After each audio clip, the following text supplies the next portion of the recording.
Hey, I guess I'm live. Hey, how are you guys doing today? I thought I'd get on here. I haven't done this will be my second live, but I'm actually doing it by myself. And I just want to say hi. This is Lexee Love. No makeup, nothing. I had a doctor's appointment today, so I'm going to work much later. But I had came across something that I wanted to share because we used to do our podcast every week. My co-host, my daughter, she moved to Las Vegas, so we kind of had to stop it because it's really hard to do a podcast by myself, and it was so interesting with two people. It's kind of hard, but first, I want to tell you that I am continuously doing projects. I am an actress as well as a writer and a producer and a director. So yes. So I really just wanted to give a shout out to my crew that, we are working together. But I wanted to say that we did start another YouTube channel, which is called Laugh House on the Block. We will be putting majority of our content on that particular YouTube channel. So if you find it, please follow us.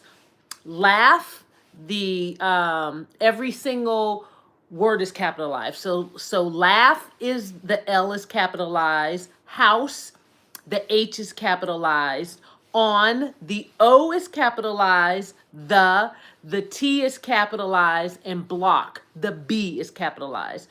All one word. That's how you will find us. So please follow us and just we were doing a lot of different content and just really getting our stuff out there. I'm one of the writers on those projects. So yes. So really what I wanted to do was that, when we were doing the podcast, Candid Talk, we used to talk a lot about relationships, that kind of thing. And I had came across, I was doing some bills, as all of us got bills. And I had came across this list that I had wrote. And this is gonna be a very short live for me. But it was a guy that I was dealing with probably maybe, I don't know, 2 years ago, shortly after maybe my divorce. I met him. It wasn't like a serious relationship because I was just getting to know him. But came to find out that he had narcissist tendencies. He was very sweet when I first met him. He was handsome to me. He was a nice looking man. He had a lot going for himself. And I mean, eventually I had to block him. Eventually I had to make sure because he was kind of scaring me. And I know there's a lot of females that deal with that they get in relationships or they get in. When I say relationships, I'm talking about any relationship, friendship, intimate, whatever, coworker.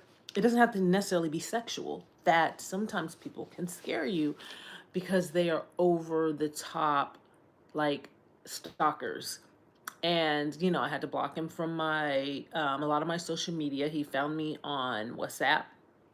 I had to block him on there. So yeah, I had wrote shortly after I stopped having a relationship with this person, even friendship wise. Like I just told him, I said, I don't even want to be your friend. That's just how much you scare me.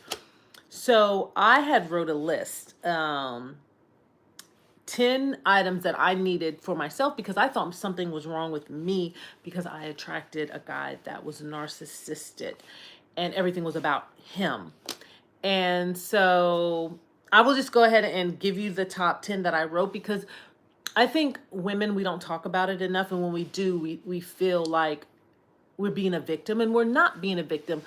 Boundaries are important for everybody, men and women, and especially women, because we have a tendency to think that, people think that we're the weaker sex, or if we act too nice or too kind, then we're weak. And if we act too aggressive and try to protect ourselves, we are considered a bitch. Just say that. And so it's hard for us to balance our relationships because we got to figure out and find a way. And a lot of times to me, it's self reflection And a lot of times it's not even our fault. It's just that, hey, I'm protecting my boundaries and I don't want you to go over it. And sometimes people take it like you're being mean and nasty to them, and really you're not. You're just saying, hey, this is my self-awareness. I don't like A, B, and C. Either you stop doing it or we're not going to be in any form of relationship. So yeah, this is a top 10. And this is something that I had to do shortly after, because I was kind of scarred by it, because I was like, what's wrong with me? Why am I dealing and going through this? And all of us women, I've talked to women, they've gone through it. And a lot of times they do it in silence. They don't really even talk about it, because they don't want people to think that they're a victim, or they don't want people to think that something is actually wrong with them when there's actually nothing. Especially if you've done everything that a normal person, that I call it, would do. If someone says that, hey, I don't like you, or I don't want to be in a relationship with you, then you're like, okay, you may have a little heartbreak. You may be sad about it. But normal people that have stability in their life say, okay, they move on. So anyway, I'm going to go ahead and do this list, but I'm not going to stay on here that long. So the first thing I had to say to myself was, be patient with yourself. That's a big thing, because I think we are our own worst critics, that we criticize ourselves when something goes wrong or something doesn't go right, or we feel like our life isn't where it should be. Be patient with yourself. This is a journey. This is not a race. This is not, I get to the, flag first. No, that's not what it is. And I had to tell myself that, hey, be patient with yourself, Lexee. This is okay. You're not meant to be in sometimes the same journey path, or the same, progress with people that are the same age as you, or, whatever you're in. You be patient with yourself. So the next one is, don't dwell on self-pity. A lot of times we deal with self-pity. We feel sorry for ourselves. And there's, what? I think there's a healthiness to it, because you reflect and say, okay, I did this wrong, or whatever. There's nothing wrong with it, but don't stay there. Don't stay there. I would suggest, if you stay there too long, and everybody's different, you will lead into depression. So, we all have to reflect. We all are going to be sad about whatever decisions we make, whatever situation that we put ourselves in. Yes, we are going to do it. We're human beings. That's what we do. But don't stay there.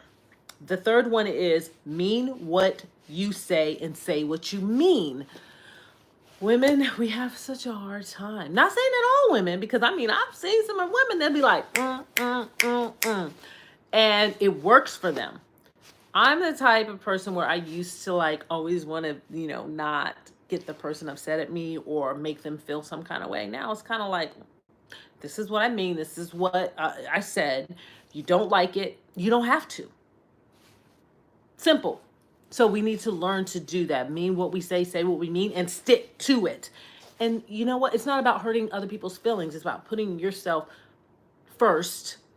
Because if you're not healthy, how can you be healthy with other relationships? How can you give if you have nothing to give, because you don't have any boundaries? That's basically what we're going back to. So the next one is, accept responsibility of your actions.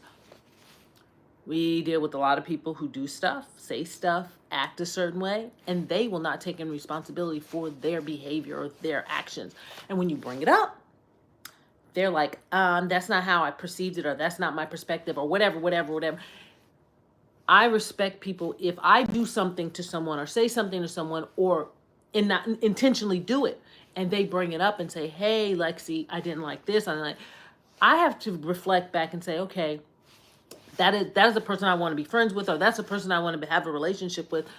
I have to accept it and understand their boundaries, because to me, relationships with anyone, whether it's friendship, coworker, colleague, people that you work with, you have to respect their boundaries. You have to respect the relationship in order for it to go smoothly. And I don't say that like it's going to go smoothly, because we're still humans. We're still going to, have little quirks about us. But for the most part, accept responsibility of your actions. That's another self-reflect that I think people should do. Even when you are the one getting hurt, you may be over emotional about it. Accept that okay, I'm an over emotional person, or I get hurt easily, or I'm sensitive, as I've been told I'm sensitive. And I'm sensitive because when I like people and I want to be in a relationship with them, I have a tendency to love like openly. And I don't want anyone to take that away from me, because that's my personality. I feel like when people tell me, "Oh, well, you're sensitive," they're trying to change my personality. No, I'm only sensitive because I care about you. If I'm not sensitive towards you, promise you, boo boo, I don't care. That's where you don't want me to be. So the next one is love is not perfect. We have this notion that when we love, we're perfect at it. And then when the other person loves and they do something we don't like, they're not perfect. Love is not perfect. Coming from anybody, coming from an animal, coming from another human being. I mean, even sometimes if you have a dog or cat and you come in the house, a dog, naturally will greet you. But then one day he might be in that little attitude, and go his merry way. It's not that they don't love you. It's just that, love is not perfect. But it's still love. And accept compliments. Something that has been hard for me to do is accept compliments from people. Like, sometimes I feel like, okay, what is their agenda? And especially with men, when they do it, they be like, oh, you're so beautiful, or you're this and you're that. My physical attributes, I always feel like as we get older, it's like anything else. They go, they go. So compliments are hard for me physical. I'm more of a compliment of my brain, more of knowledge, more of how I do my everyday life, very organized, that kind of thing. When people give me compliments like that, I accept those compliments. Like, yes, you see me more than just a female that looks good, or face card, or whatever they're using nowadays. But some people's hard to take compliments because they have been traumatized, or they've been used based on, oh, you're so beautiful, or, whatever you got, I love your lips, or your eyes are just like beautiful, whatever.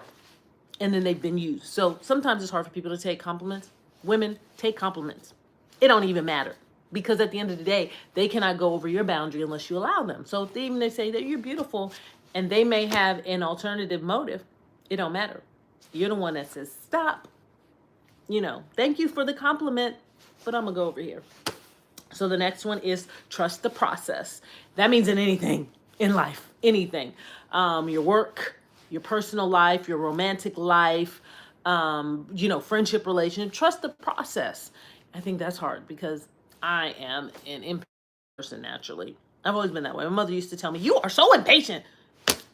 So yeah, it's moved over into my adulthood, but I'm getting better because I feel like God is putting things in my path, and He's like, you know what? It don't matter whether you like it or not.